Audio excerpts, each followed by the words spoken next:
This episode is sponsored by BetterHelp. Hey Darklings, Kaylin here. We know our generation has a surplus of pretty darkness in common, and if there's one thing unpacking our upbringing has taught us, it's just how essential therapy is for shining a flashlight on the darkness in our own lives. I don't know where I'd be without mine. I believe every human can benefit from the perspective of a licensed therapist. Whether you're familiar with your own inner workings or you're just looking for a listening ear, you can give BetterHelp online therapy a try by going to betterhelp.com/prettydark and receive 10% off your first month. I get that online therapy can be tricky, but I've been seeing my therapist online since 2020, and I'm here to tell you that it's absolutely worth it. Getting started is always the hardest part, and BetterHelp makes that easy. You can begin right from your phone or computer in whatever way makes you most comfortable, via good old-fashioned phone calls, video chats, or even messaging, if that's more your style. We enjoy this frightful nostalgia and learning about how it all connects, but Darklings know we're also passionate about healing and growing from what we learn. If you dare to do the same, head to betterhelp.com/prettydark. There you can answer a few questions, and BetterHelp will match you to a professional who has years of experience helping people like us. Plus, you can switch therapists at any time, so you're sure to find the right connection. Millennials are ditching the stigma and owning our mental health. And with BetterHelp, you can build a relationship with a professional all from the comfort of your own home, just how we like it. Visit betterhelp.com/prettydark or choose That's Pretty Dark podcast during sign up and enjoy 10% off your first month. That's betterhelp.com/prettydark.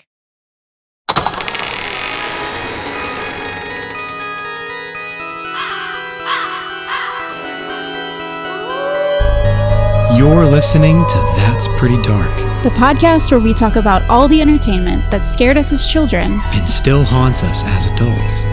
So grab your flashlight and join us as we take a frightfully nostalgic look over our shoulders and under our beds and in our closets. And together we'll realize, whoa, that's pretty dark.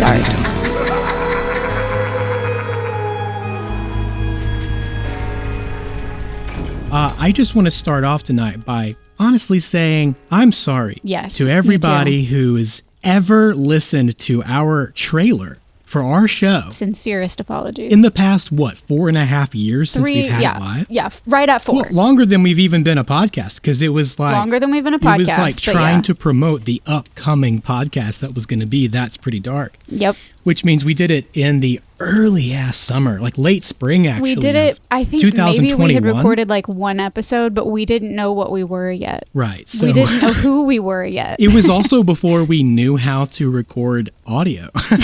Like before we had any idea what we were doing at all. Yeah. So we had to review that recently and realize how much it sucked ass.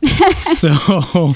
we've updated it. I don't know. Do you guys listen to podcast trailers? Is that a thing you do? This is for research purposes. Let us know. The funny thing is, I've listened to trailers for shows that I'm already in love with just to like get a feel for how they do trailers, and they're never the vibe of the show. Yeah, rarely. It's hard to capture. A film trailer is hard as well, but like it is. A podcast trailer, I don't know. I can do a much better job at a film trailer than I can a podcast trailer.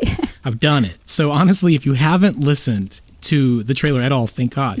But if you haven't heard the new one, thanks. Go check it out and tell us, should we do it again? You can tell us how much this one sucks too, but we already know it doesn't suck as much as the first one. No, it's so much better. The first one's like, welcome to That's Pretty Dark podcast. We are talking about very spooky things. Rough. It's rough stuff, but not anymore. Not rough anymore. We're going on with our bad selves tonight. Here on That's Pretty Dark podcast, I'm Christian Mott, going on with my bad self, and you Kaylin are Andrews, going on with my own bad self. You know who else is going on with his bad self? Who? It's not Mowgli. No, it's certainly not Tarzan. Nope. I don't think anybody guessed Tarzan. It's Alan Parrish. Robin Williams. Played by Robin Williams. Alan Parrish, no less. Yeah, we have been talking about covering Jumanji for the past 3 to 4 years. I think it was always on our list. It's always been there. And Jumanji is just one of those films for me. From the very first time that I watched it squinting through my fingers the whole time, it has taunted me. I think I watched it a whole one time in my childhood. And since then, the pit in my stomach has grown every time I would catch it, a glimpse of it tucked on the VHS shelf at my parents' house. It was just hanging out there, unassuming for decades. It was making nice with all the other pretty dark offenders on the shelf. but my baby self kept a watchful eye lest it conjure a creature itself. You only saw it one time? I only saw it one time in my childhood because it scared me that badly. I kind of have the opposite problem, is that we watched it 1,000,001 times when we were kids, and I actually haven't seen it in about 20 years. Yeah, you haven't watched it yet. Normally No, we don't not do yet, that. not Normally yet. when we begin to cover a series, we've kind of got it on lock. But I wanted to hear all of this first. both dark and light aspects of this film hinge on an enchanting sense of possibility. Second chances. The idea that for better or worse, nothing is static, nothing is guaranteed, and importantly to both grown and baby Kaylin, the only way to be free is to move through. The only way out is in. That's what I always say. Despite dealings with death and some truly nightmarish CGI and an ambient, ominous existentiality, if you will, Jumanji is singularly captivating and has much more heart than you might remember if you too, Darklings, were wary of the tape on your childhood shelf. I'm not going to say the CGI was good, but it was nightmarish. You're correct. The stuff of nightmares, we'll put it that way. So get your ice cream and your bourbon if you're Aunt Nora. I've got mine right now. And your mosquito repellent because, dear Darklings, it's your turn. Jumanji premiered in theaters on December 15th, 1995, where it opened at number 1, overtaking Toy Story and earning approximately $11 million in its first weekend, with a total worldwide theatrical gross of $260 million. It beat out Toy Story? It sure did. It knocked Toy Story right out of the number 1 spot the first weekend. I mean, if anybody's going to beat out Pixar, it's Robin Williams. It was a must-see film of the time, though, as we'll talk about later, many critics clocked it as being too dark for its PG rating. That word was used many times in the reviews that I was reading. Well, then it's perfect for our show. But that's a part 2 conversation. A self-proclaimed adventure for those who seek to find a way to leave their world behind, Jumanji is billed as a high-concept comedy, adventure, supernatural fantasy, and summarized succinctly by IMDb as a magic board game summons jungle perils and a missing boy. I mean, that is correct. We're never, impressed by the IMDb summary, but that one was particularly disappointing, I think. Obviously, there's so much more to the film than that. But I think it's appropriate to start off by saying that Robin wouldn't even allow his own children to watch this film. No, really? Yeah, just keep that in mind. That's wild. As most of our favorite big screen stories do, Jumanji's wild wonderment began as a book, a children's picture book, no less, published in 1981 by author and illustrator Chris Van Allsburg. This man was also responsible for the Polar Express, published in 1985, Whoa. in case you wondered. I had no idea, and I Same also guy. didn't know that Jumanji was a book. But Picture I'm book. definitely going to purchase it this week. Rory needs a copy. He does. A sculptor by trade, he's seemingly more renowned in the art world than even for his books, and he's written and or illustrated 21 in total. Nice. I thought his bio on the Society of Illustrators was inspiring and illuminating, and I would love to share some of that with you all now. It says, when Van Allsburg's sculpting career was in full throttle, he amused himself by returning home and drawing pictures during the evening because the sculpture studio he rented proved too cold in the winter after 5 p.m. when the landlord would shut off the heat. Scrooge? He hadn't done much two-dimensional work in college because he didn't study art in high school. He said, I felt outclassed and overwhelmed by the drawing talent I saw in classmates around me.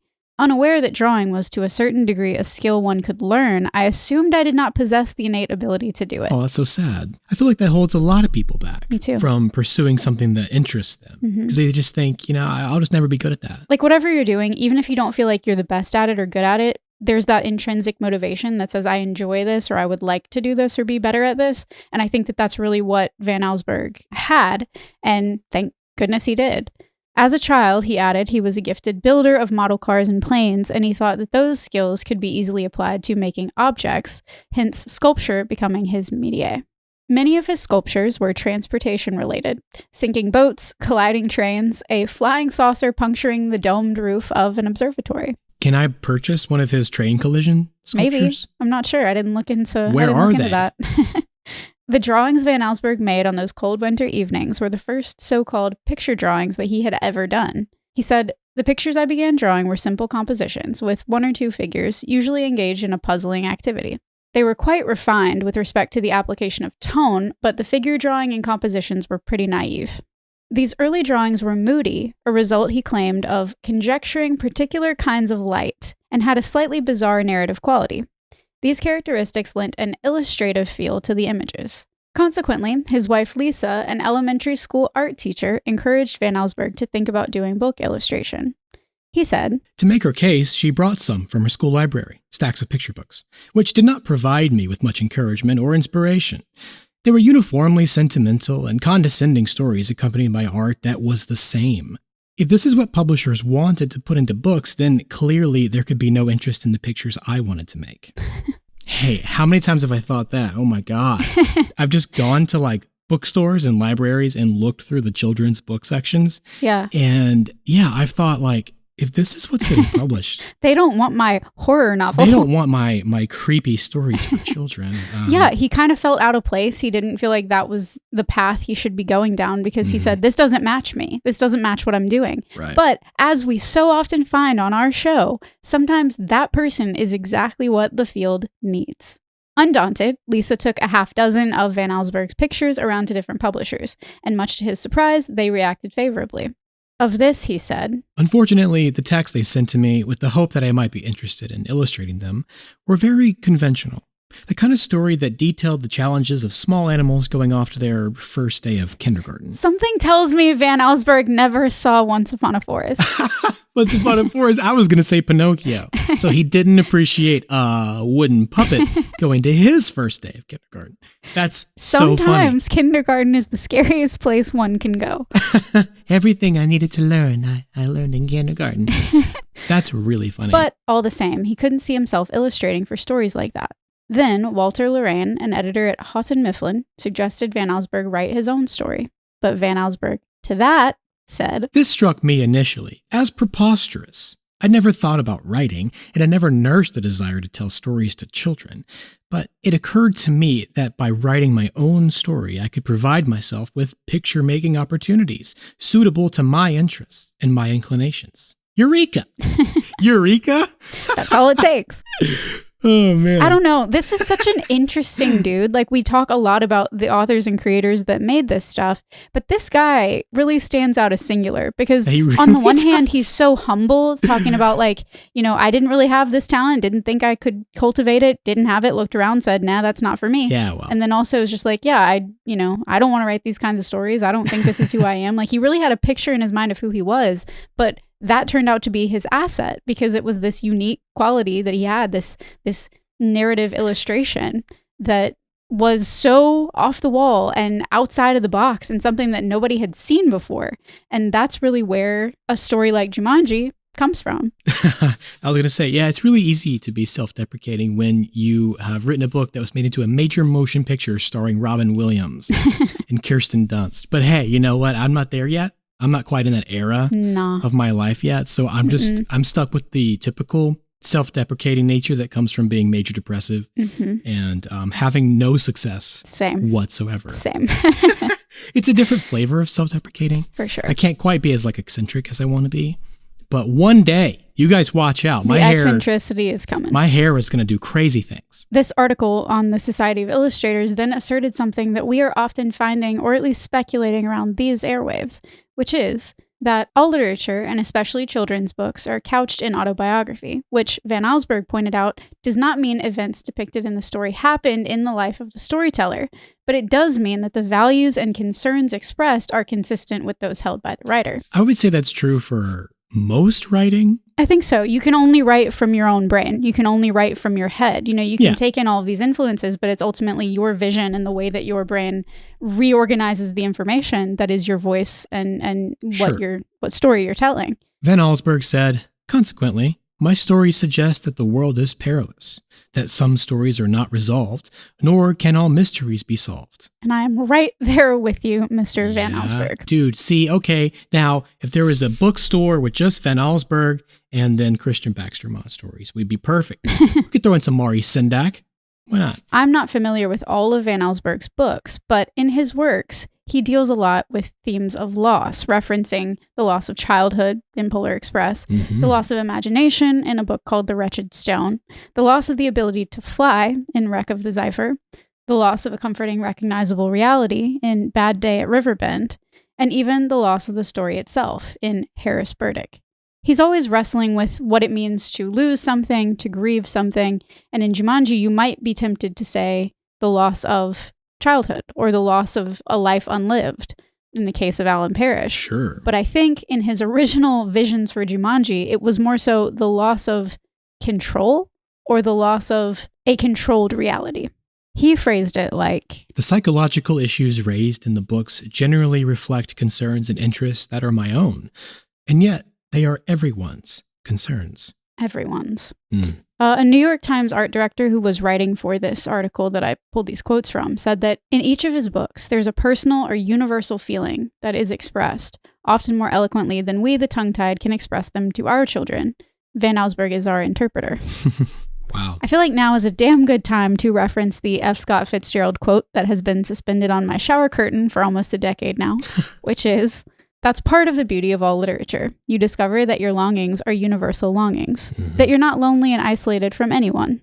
You belong. Hey, you're never really alone. You're never really alone. Man, if I ever write anything that gets published and people talk about how I'm the interpreter for unspoken language, I'm going to feel great about that. I think it's a really great legacy to have. Van Allsburg's art has also been featured on the covers of the 1994 HarperCollins published Chronicles of Narnia, so the one that probably sat on most of our bookshelves. Yep. And he worked as a visual development artist on The Little Mermaid.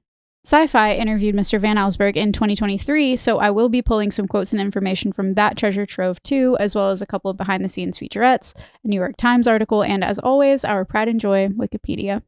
Speaking of, Old Faithful. Have you ever heard how, according to Wikipedia and IMDb, Jumanji is a Zulu word meaning many effects? No. I had heard that before. Is that true? Well, despite this fact, quoting, being attributed to Van Allsburg, he cannot ever recall saying it. That's so funny. He said he would be surprised if that was a word in Zulu or in any language because he just made it up and it doesn't mean anything. So, consider what's probably a pretty popular Jumanji myth busted. That's and you can great. take that one to your next dinner party. Or you could wait for someone to quote what they think is a really fun and interesting 90s Jumanji trivia fact. And prove them wrong. Yeah, be a buzzkill. Actually, adjust glasses. Actually. Van Allsburg never said that. He can't recall ever saying that. So, yeah, I learned that on this show. That's pretty dark. They told podcast. me it wasn't real. They just updated their trailer, and it's a lot better than it was. We're not doing ourselves any favors mocking a darkling. Right, one of you sounds like that, and you know it's you. You know who you are. You know who you are. Anyways, this picture book that we keep talking about and we haven't quite gotten to discuss yet was a different thing altogether, as most movie-inspiring books usually are. In the book, Judy and Peter discover the game at the park and bring it home to play with many of the same animals and creatures emerging, including a volcano turn where molten lava comes from the fireplace, which is kind of cool. Yeah. But the same rules apply. If you make it to the end, it all goes away. One of the turns does produce a guide, like a tour guide or a jungle guide, presumably, who is of little help. But otherwise, it's devoid of any mentions of a former player or any around-town repercussions or, especially, generational trauma. No Alan Parrish. No Alan Parrish. Shocking. At the end of the book, they win the game and return it to the park where they found it, only to engage in a much less volatile tabletop activity, a puzzle, before their parents arrive home to host a dinner party. Though they try to relay their experiences, none of the adults believe them. Typical. That's fun. Them kids and their imagination. Then, one of the party guests mentions how her sons, Danny and Walter, never bother to finish the games they play, nor read the instructions. She comments that they'll learn at some point, and with a wary, I hope so, Judy and Peter look outside to see Danny and Walter excitedly returning from the park with Jumanji in their hands. So, that's the original moral, I guess. Read your instructions, kids. Finish what you start. Finish what you start, but commit to something. Yeah, follow through might be the only thing that stands between you and certain death. That's insane. I can't wait to read it. It's so fun. And as far as inspiration, as I read about it, it didn't feel as deep as I would have thought from the film that we know and love, or even our newfound knowledge of Mr. Van Allsburg today. When conceptualizing Jumanji as a story, Van Allsburg was first interested in combining incongruous images to evoke a feeling of cognitive dissonance, coming up with the idea of wild animals in a living room.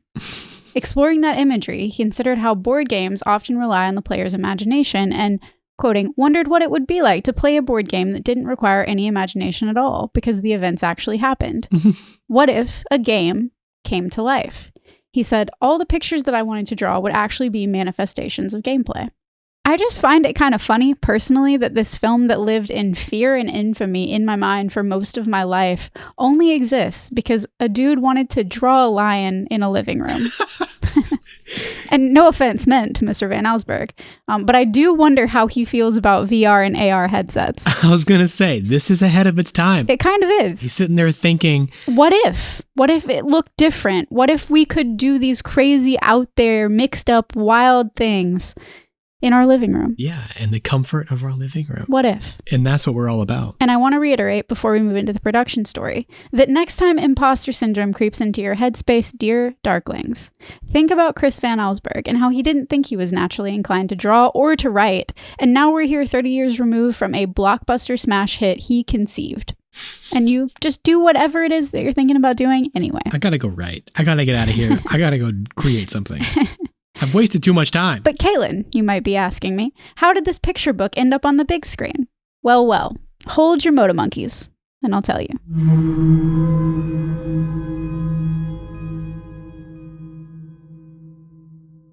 The film production story starts with Peter Guber, who had come up through Columbia Pictures in the 60s and 70s, rising through the ranks to vice president of production. What a Guber. Right? Kind of an unfortunate name. Reading about this guy who moved forward as an independent producer after his years at Columbia and eventually merged his companies and interests with Sony Pictures, it feels like everyone regarded him as incredibly sharp and like he had his finger on the pulse of the whole industry. Well, with a name like that, you have to be. You gotta be on your game. You have to prove everybody wrong. For example, a year after arriving at Columbia, he witnessed a demonstration of an early video cassette machine and published an article called The New Ballgame / The Cartridge Revolution, an analysis of the changes to be wrought by home video technology in the journal Cinema. Supposedly, even Steven Spielberg noted that he used to go to Peter's office at Columbia when he was just starting, where he had this enormous chart on his wall with what every director in the world was planning, their pictures in development and the ones planned for production. I want to see that wall. Just a few of the films produced by Peter Guber, whether as producer or executive producer, include Taxi Driver, The Deep, Midnight Express, Rain Man, Batman, The Color Purple, The Witches of Eastwick, Flashdance, An American Werewolf in London, Damn. Basic Instinct, A League of Their Own, A Few Good Men, Sleepless in Seattle, Groundhog Day, and many, many, many, many more. Over $3 billion in revenue collectively came from films that he produced, and over 50 Academy Award nominations. Damn. So I really feel like this dude did know what he was talking about. They just don't make them like they used to. No, they really don't. He also They don't owns make like those 5... goopers like they used to. They really don't. He also owns like 5 sports teams, and he's still kicking. He's in his 80s now. But most relevant to our story today is that in the early 90s, he invited author Chris Van Allsburg to option his book, Jumanji. How do I get that invitation? Yeah, I didn't have details about how Peter came into contact with the story, but I would like to think something like Willy Wonka, maybe it was a case of his child reading it or having it somehow and him saying, wait, this would make a really good movie. Gotta just get my books into the hands of children. As much as I do respect Chris Van Allsburg for just jumping in with both feet and committing to these projects and doing things that were outside of his comfort zone, it didn't go so well for him when it came to the screenplay. Oh, no. He wrote the first draft, which he described as sort of trying to imbue the story with a quality of mystery and surrealism. And I'm not positive exactly which facets of the film's plot came from his attempt, but it did earn him a story credit. So I'm not sure if he created this Alan Parrish generational cycle kind of story or if that came later.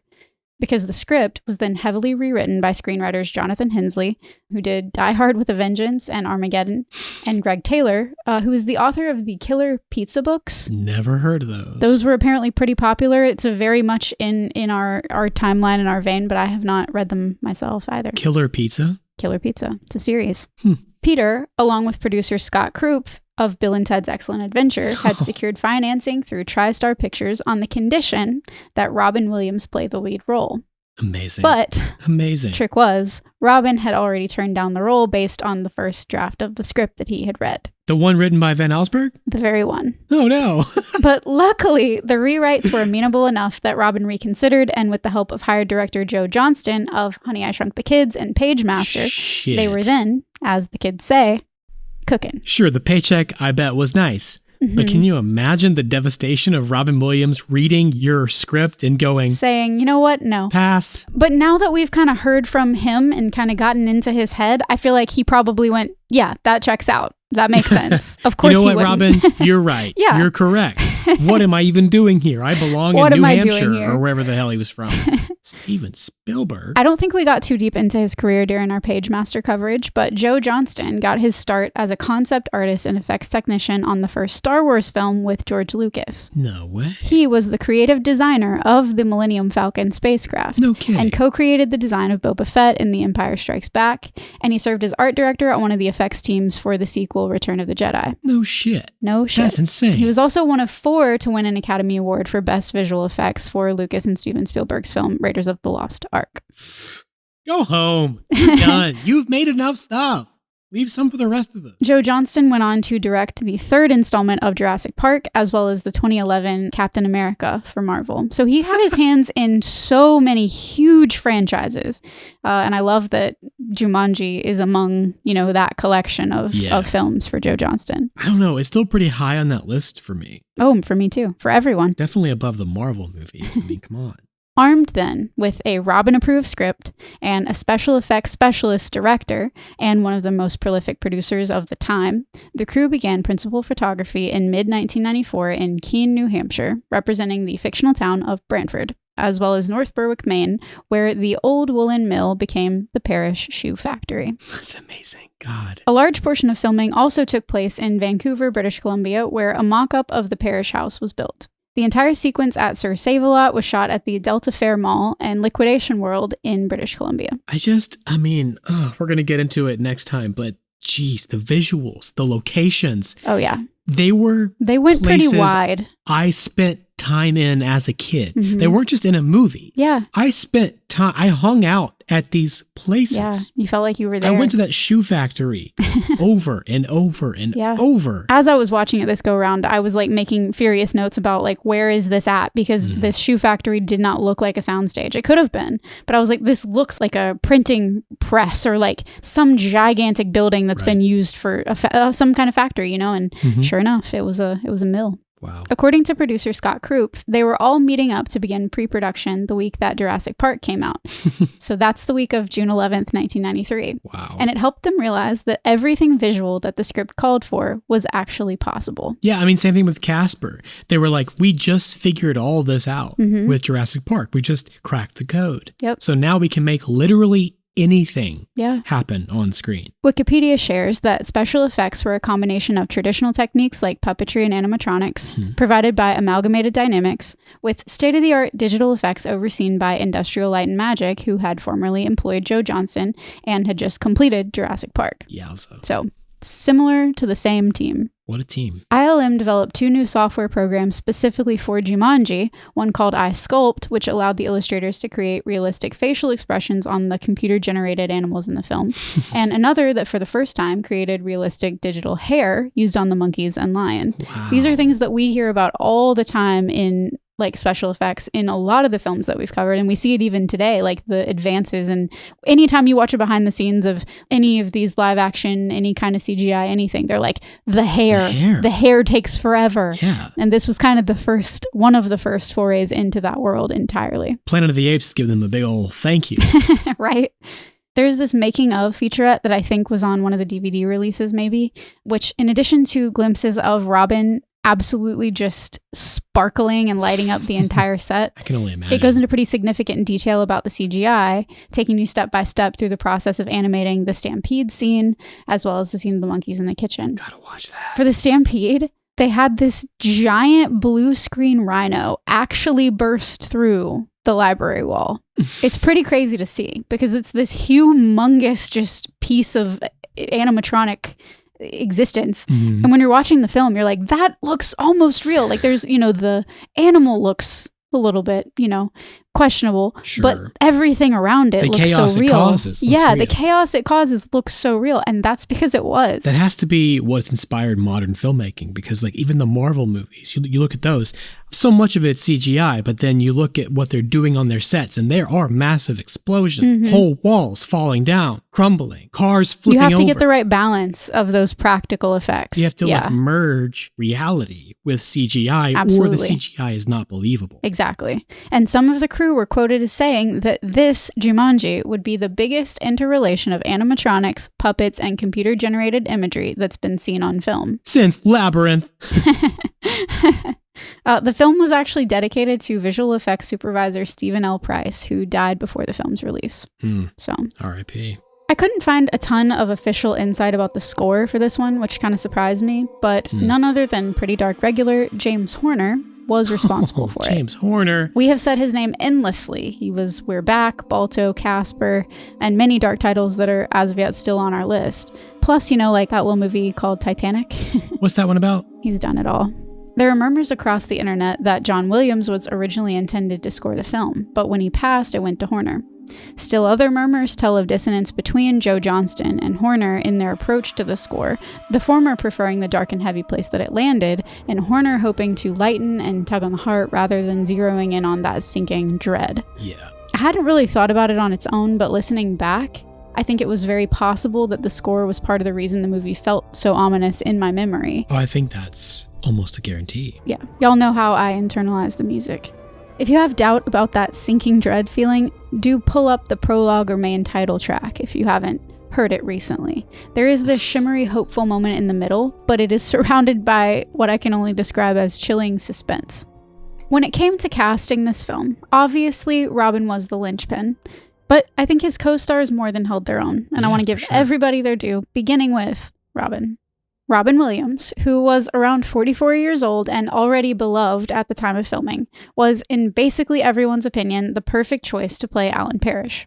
Joe Johnston knew that for Jumanji to work at all, Alan needed to be more than just a man returning from the jungle. He had to feel like someone who had truly lived there, someone whose soul had been shaped by 26 years of survival. Williams, with his limitless energy and emotional depth, brought Alan to life in a way no one else could. I can't imagine like stepping into that mentality. In his behind the scenes interviews, he was like so dynamic, like he always was, but he did keep mentioning that like existentialism. Those things would come up in those little quips and moments that he had behind the scenes because he had to keep that top of mind, you know? Yeah, well, that's beyond method acting. I mean, you can't, no one can prepare for 26 years in the jungle. Isolation. There's only so much you can do before you just have to basically go, well, nobody else knows what this is like either. So that's true. As long as I just give them something unique, right, they're going to buy it. As fate often serendipitously has it with our show, I was researching for this episode and writing about Robin, reading up on his legacy and looking up old clips and just really immersing myself in my love for Robin Williams. And then I looked down and realized that I just so happened to be doing all of this work on his birthday, July 21st. No shit. Yeah, that one gave me goosebumps. Wow. I was with him, you know, I was in it with him. I was laughing with him. I was just amazed by him, as I always am when I take any time at all to think about what he created in his films and the legacy that he is. And yeah, unbeknownst to you, he was also with you. He was. I could feel his laughter echoing, and it was really, really nice. We have, of course, visited his career before on the show when we were discussing Batty Coda and Fern Gully, right? But we focused primarily on Fern Gully, and we were so impressed with the way that he stuck by that project due to its environmental messaging, going toe-to-toe with industry giants to stay in the role. And we also discussed how he didn't take the role of Drop Dead Fred. That's true. But the jolt of serendipity made me feel inclined to do a deeper dive on Robin, like we've done for legends like Gene Wilder, and I hope y'all are cool with that. Of course they are. Born in Chicago to Lori McLaurin, a former model from Mississippi and granddaughter of a Mississippi senator and governor, no way, and Robert Fitzgerald Williams, a Ford Motor Company executive from Indiana, Robin's early life experiences included his nanny as his primary companion, a Detroit farmhouse on 20 acres, an all-boys private school, and eventually high school near San Francisco. At the time of his high school graduation in 1969, the year that Alan got stuck in Jumanji, he was voted most likely not to succeed. That's so great. And funniest by his classmates. You know, I was voted class clown when I was in like 3rd grade. Were you really? Yeah. I can't picture you as a class clown, honestly. Me neither. No, not a chance. That's not to say you're not funny, but like, I don't think you're class clown. I think that was before I achieved consciousness. So like I wasn't social aware. like awareness. Yeah, Yes. I wasn't aware of myself enough yet that I could still Okay. laugh at myself and have a good time being silly. Yeah, that was I get that. That was before the get that. abuse really took hold. Made me think way too hard about myself. And everything you ever said or did. Never been the same. After graduation, Williams enrolled at Claremont Men's College in Claremont, California to study political science and dropped out to pursue acting. Good for you. Real glad he did. He then studied theater for 3 years at a community college in Kentfield, California. According to the College of Marin's drama professor, James Dunn, the depth of the young actor's talent became evident when Williams was cast in the musical Oliver as Fagin. He often improvised during his time in the drama program, leaving cast members in hysterics. Dunn called his wife after one late rehearsal specifically to tell her that Robin Williams was going to be something special. In 1973, he obtained a full scholarship to Juilliard in New York City. He was one of 20 students accepted into the freshman class, and he and Christopher Reeve were the only two accepted for the school's advanced program that year. Wow. Christopher Reeve said, He wore tie-dye shirts with tracksuit bottoms and talked a mile a minute. I'd never seen so much energy contained in one person. He was like an untied balloon that had been inflated and immediately released. I watched in awe as he virtually caromed off the walls of the classroom and hallways. To say that he was on would be a major understatement. I liked the analogy about the balloon. I was like, that really He's kind an of untied is. balloon. He's just gonna go. He is gonna go wherever it takes him, you know? That is his signature move as a performer. Robin left Juilliard during his junior year, with staff calling him a genius, stating that the conservative and classical styles just didn't suit him, and there was nothing more they could teach him. I believe it. He didn't finish Juilliard because he didn't need to. He was beyond Juilliard. Yeah, he sure was. The part of his story you might have heard, though. In the mid-70s, he began tending bar back in the Bay Area and performing stand-up. Here, he was spotted by producer George Slatter, who asked him to appear on a revival of his show Laugh-In. This led to Gary Marshall casting him as the alien Mork in an episode of Happy Days, which sparked the spin-off Mork and Mindy that would make him a household name. There you go. I don't know if y'all really want me to sit here and list off Robin's credits, but I certainly could, and I could go all day. Too many. There's so many. He was a once-in-a-generation talent, possessing an inherent attunement to the essence of humor. I have a little more to say about him when we get to Bradley's section, but literally every person who comments on him, every story you hear, everything you read, it just makes you feel like he was a magnificent example of what it means to be a human. Mm-hmm. The connections that he forged in his lifetime were as vibrant as the characters he embodied, and I feel like we're so lucky to have so much of his magic immortalized in film still. I just don't think I would view like cinema or media or history of film the same way without Robin Williams. I know. He's such a staple. Of comedy in general. I don't know. His style, just his sensibility about it was defining. And nobody else can do what he's done. No one. Not a single person. Mm-mm. Very importantly, especially for those who struggle with their mental health or those who were heavily impacted by his death, if you have not seen the documentary Robin's Wish, I highly recommend that you find it and you watch it. It really helped me get closure and like wrap my head around his death and one of the more painful celebrity losses that all of us have collectively endured. That documentary really opened my eyes because although there is something to be said for mental health and depression and just awareness of all of those things, there was a lot more at play, like in his body and the disease that he had. And Sure. It really helped me to hear from those folks that were close with him in his last days and like get that perspective and to know that we didn't lose the spirit of Robin. We never really lost that. Right. His spirit was still Robin Williams. It was just a disease that kind of took over. Right. And that can happen to clearly the best of us. Next, we have Kirsten Dunst, my favorite and an incredibly underrated generational actress who we discussed in our first ever movie night, Tower of Terror.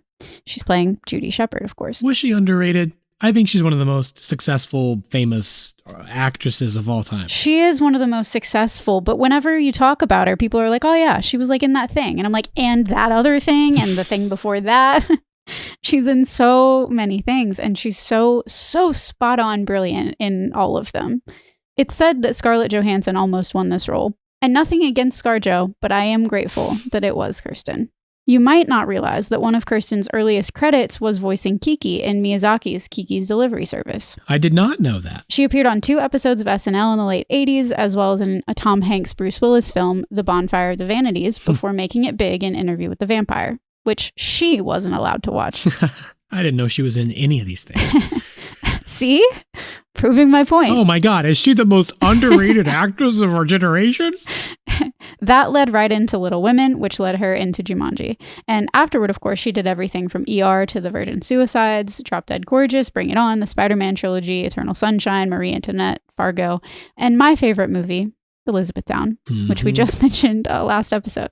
And I think it's funny that this wasn't her only film featuring a shoe mogul love interest. Yeah, that's true. Wow. How about that? Anyone who's out there listening that has ever heard me talk about Elizabethtown or I have ever made watch the movie is like rolling their eyes right now. But it's true, and you can't deny it. It's not wrong.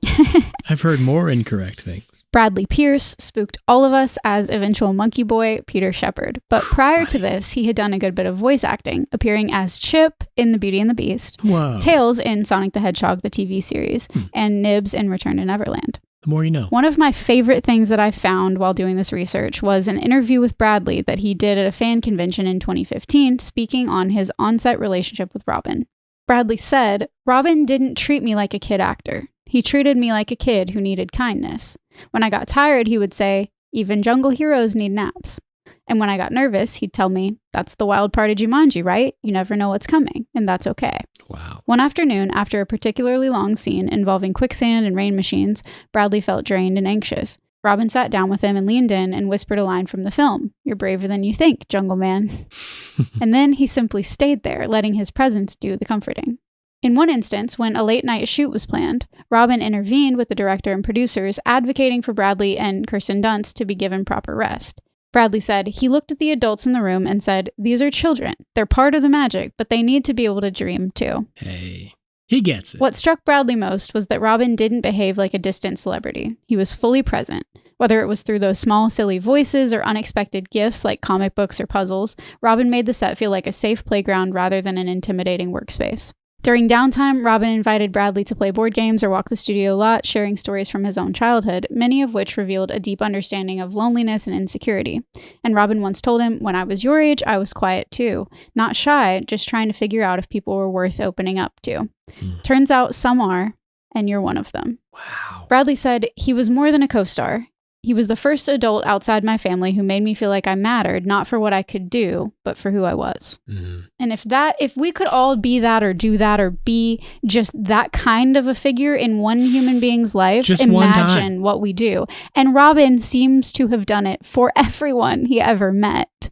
He just he was so present. It boggles my mind. Right. To have all that Right. pressure, to have all the pressure of everything on him all the time, and to just show up and like stand on his values, have the conviction that he had, and also just be so funny. Like, I don't know how you can do it all. I don't know how you can do both. How is there enough energy in the world? Yeah, incredible.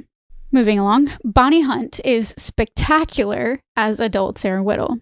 She's only 34 here, which is 10 years younger than Robin. And if the characters were supposed to be 12 at first and then Alan was stuck for 26 years, they're both supposed to be in their late 30s. So I feel like that works out. It works out.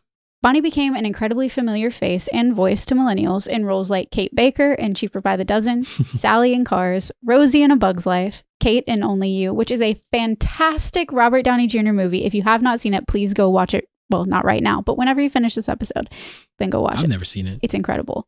She was also in Jerry Maguire, Rain Man, Now and Then, The Green Mile, Beethoven, Monsters, Inc., Zootopia, Toy Story 4, etc., etc. So she's done everything. Everything. She also shines in this behind-the-scenes content with Robin, and she holds her own in his like jokes and chaos. She can kind of find where he's at and play off him, and it's really fun to watch them interacting. There is also a whole lot to say about her character, and I cannot wait to dig into her traumatized trope in part 2. Yeah, totally. Next up, we've got Jonathan Hyde, who plays both Sam Parrish and Van Pelt, and boy, do we have our work cut out for us breaking that down. I love this Just guy. that casting decision. He was only about 3 years older than Robin, and I mainly recognized him from Titanic, Yeah. but he also held roles in Richie Rich, Anaconda, The Memoirs of Sherlock Holmes, The Brutalist, and as Dr. Jekyll in a recent Dr. Jekyll film. Man, Anaconda. We watched that too many times. Y'all's family really you had a genre, you had a It type. wasn't my family. It was like me and my sister. Sure. That's what we got from Blockbuster over and over. It's one of those. Anaconda. David Alan Grier held it down as Carl Bentley, and I realized when I got to his name that I don't know why I got so into comparing everyone's relative ages for this film.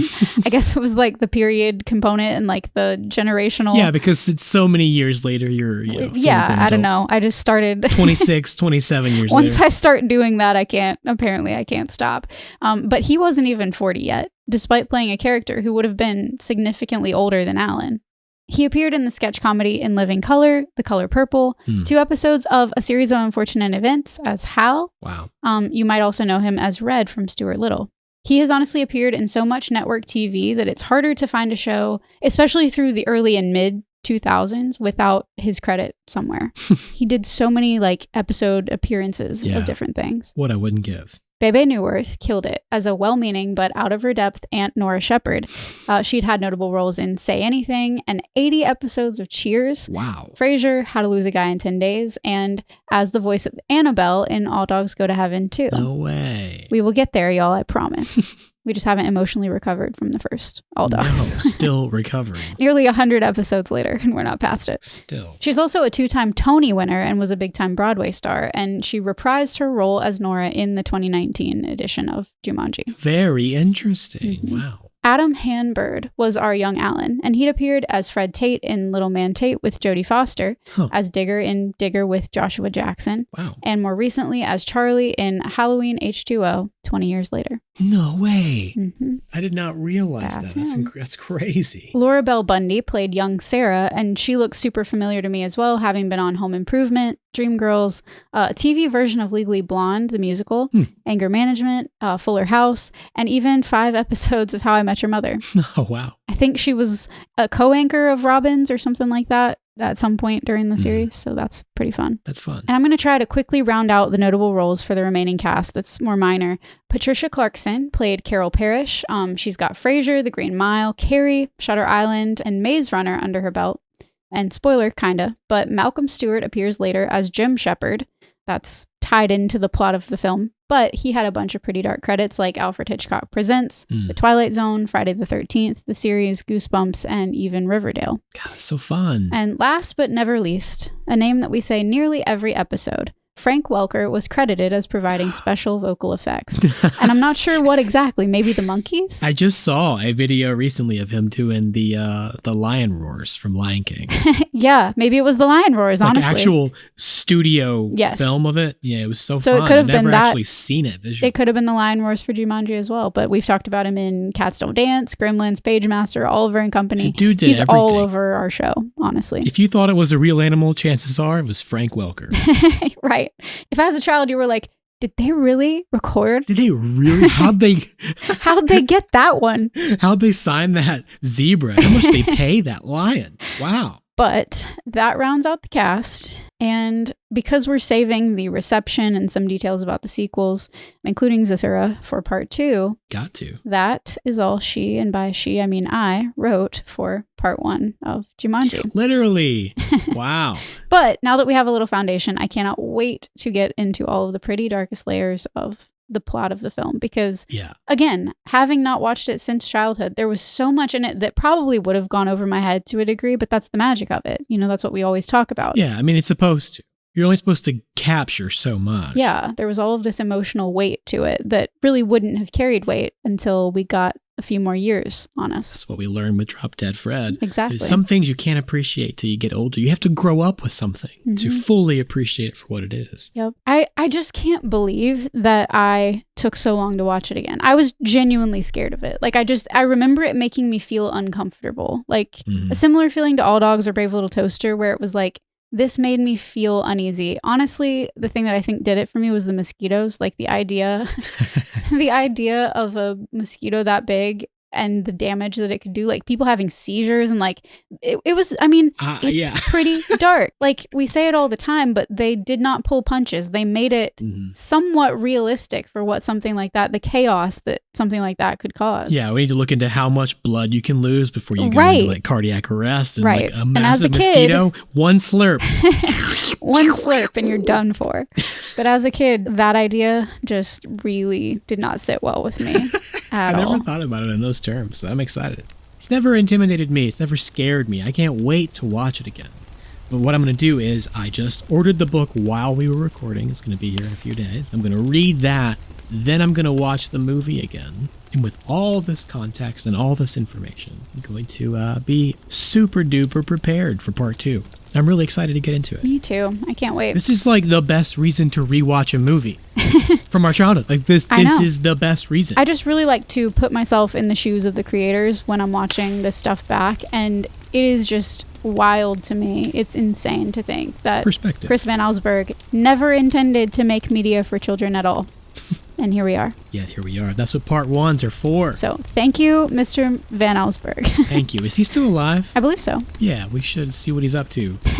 We should see if he's busy next week. Maybe after he listens to all these quotes, he's going to be like, what else do you need from me? Christian already read all the words I had. No, that about covers it. Oh, God. Yeah, I can't wait. I have so much to research, and I have already outlined what I want to talk about, the themes in the town, the way that the town crumbled, the way that they therapized Bonnie Hunt's whole character, and the positive and negatives of that. There's just so much to say. It's going to get so real. It probably won't get as real as Drop Dead Fred, but it's going to be close. Probably so. Probably not as real as we're going to get with Hook. Somewhere in the middle ground. Somewhere in the middle. If you guys want to hang out with us somewhere in the middle, you can find us on our social media at That's Pretty Dark Podcast on Instagram, at That's Pretty Dark on TikTok. Yeah. You can reach out to us at our Gmail, That's Pretty Dark Podcast at gmail.com, and say some kind words or some unkind words if that's what's on your heart. Hopefully only the kindest words. Words of encouragement. And if you really, really, really want to hang out with us for real, you can find us on Patreon. We're there. Patreon.com/TPD podcast. Sure are. There's some fun stuff there with new ideas and hopes for more fun stuff all the time. Always adding to that list of Patreon content that I'm going to get to. And in fact, we've been remiss. We have several new patrons that we need to thank. We got Max to the Max. Thank you, Max. We've got Natalie M. Thank you, Natalie. Got the old Dread Knotful on there as well. Yeah, username instead of a name. We appreciate it. And also Megan P. Thank you, Megan, for joining us. Thanks, all on our y'all. Patreon. We're so glad to have you, all of you. Yeah, and I'm pretty sure there's some we've forgotten to thank. So if we have and you're expecting it, let us know. Reach out, yell at us, please. We don't mean to forget you. We, I had a kid. Kaylin had surgery. Some of the notifications we didn't quite internalize, but we would love to thank you, and you deserve our thanks. We are endlessly grateful. It's true. We are. Thank you all for being here. We're gonna let you go. We can't wait to get back in your ears as soon as possible. Yes, thanks for listening. It's gonna get darker than you'd expect. Part 2. Darker Jumanji. and lighter, I'd say. Ooh, lighter at the same time. I love contrast. Wonderful. Just like Chris Van Allsburg. See you guys then. Bye, everybody. Be cool. Be good. Be kind, like Robin Williams. Oh. Alexa, play Robin Williams by Noah Gunderson to close us out. We'll get sued.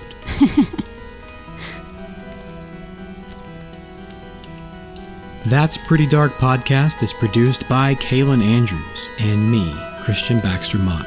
With music by Jonathan Simmons and cover design by Halftone Horror. You can support our show by supporting our sponsors, or go to patreon.com/TPD podcast to unlock all the Pretty Dark bonus content we have in store. Please share your experiences and let us know what shows, films, or villains still haunt you from childhood on our socials or at that'sprettydarkpodcast@gmail.com. For all other information, visit our website, that'sprettydark.com. Remember, you're never really alone. So, until next time, sweet dreams, everyone.